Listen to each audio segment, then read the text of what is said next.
రేవంత్ రెడ్డి తనదైన స్టైల్లో రాజకీయాల్లో దూసుకుపోతున్నారు. రాష్ట్రానికి పెట్టుబడులే లక్ష్యంగా కంపెనీల ప్రతినిధులతో సమావేశమవుతూ బిందులిస్తున్నారు. ఈరోజు గూగుల్ వైస్ ప్రెసిడెంట్ చంద్రశేఖర్ తోట సీఎం నివాసంలో ముఖ్యమంత్రి రేవంత్ రెడ్డిని మర్యాదపూర్వకంగా కలిశారు.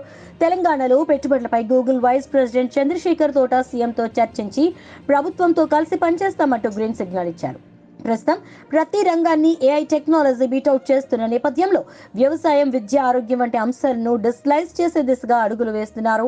గూగుల్ మ్యాప్స్, గూగుల్ ఎర్త్ ప్లాట్ఫామ్లను వాడుకుంటూ రహదారి భద్రత మెరుగుదలకు కూడా సీఎం చర్చించారు. మంత్రులు డి శ్రీధర్ బాబు, కోమటిరెడ్డి తదితరులు పాల్గొన్నారు.